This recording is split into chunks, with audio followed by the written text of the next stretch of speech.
इसी बीच देखिए बच्चे जो हैं छोटे छोटे वो केक काटते हुए नजर आ रहे हैं। साथियों ने और दिव्यांग बच्चों के साथ एक विशेष रिश्ता है प्रधानमंत्री मोदी जी का। और जिस तरह से केक कटिंग 75 केक्स काटे गए यहां पे और अपने यशस्वी और प्रिय प्रधानमंत्री का जन्मदिवस मनाया गया है, तो ये ना सिर्फ एक नजारा अद्भुत है बल्कि अविस्मरणीय है। We can see the BJP president of the Mehsana district, Raj Gorji, as well, holding the cake cutting knife, along with Shefali Gupta, who is a BJP Karyakarta, and then consuming the cake as well. This is a generosity that we have seen from the organizing committee of the Namo Khel Mahakumbh 2025. जी हाँ, Kheral MLA Shri सरदार भाई चौधरी और Shrimati Shefali Gupta, director रोहनम संस्था और बाकी गणमान्य साथियों ने और दिव्यांग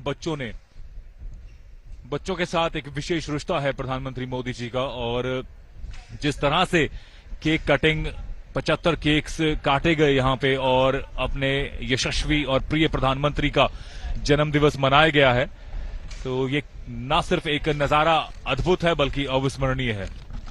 We can see तो वडनगर से लाई तस्वीरें देख रहे थे आप, जहां पर 75 केक काटकर प्रधानमंत्री का जन्मदिन मनाया गया। अब आपको सीधे लिए चलेंगे लखनऊ, जहां से सीएम योगी आदित्यनाथ लाइव आ रहे, क्या कुछ कह रहे सुनवाते हैं। इस अभियान का शुभारंभ हो रहा है।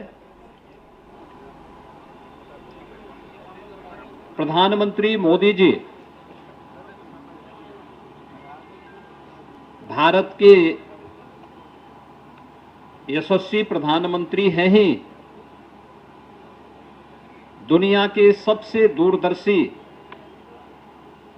और लोकप्रिय राजनेताओं में उनकी गिनती होती है। आज पूरी दुनिया प्रधानमंत्री मोदी जी के नेतृत्व में इस नए भारत का दर्शन कर रही है,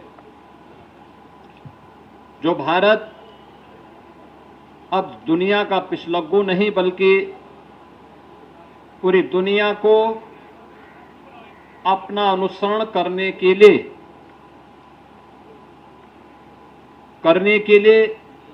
आज प्रेरित कर रहा है। पिछले 11 वर्षों में प्रधानमंत्री मोदी जी के नेतृत्व में इस नए भारत ने जीवन के प्रत्येक क्षेत्र में अभूतपूर्व सफलताओं के नए प्रतिमान स्थापित किए हैं। क्या अर्थव्यवस्था के क्षेत्र में, क्या विरासत के क्षेत्र में, इंफ्रास्ट्रक्चर के क्षेत्र में, इन्वेस्टमेंट के क्षेत्र में, एम्प्लॉयमेंट के क्षेत्र में, शिक्षा, स्वास्थ्य, कृषि विकास, जल संसाधन और अगर सामान्य रूप से ही कहें तो गांव, गरीब, किसान, नौजवान, महिलाएं, दलित, वंचित, इन सब को प्राथमिकता देते हुए एक मंत्र ने प्रत्येक नागरिक के जीवन में व्यापक परिवर्तन करने का काम किया है।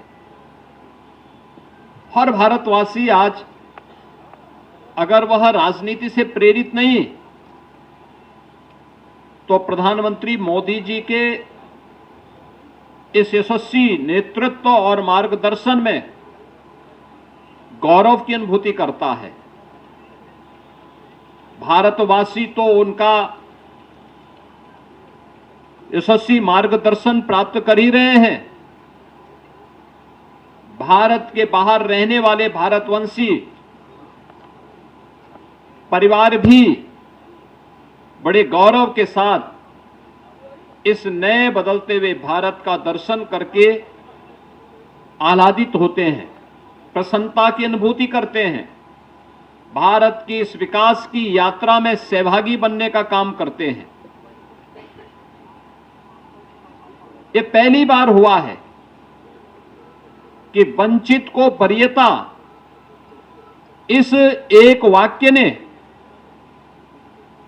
11 वर्ष में 25 करोड़ लोगों को गरीबी रेखा से उभारने में मदद की है।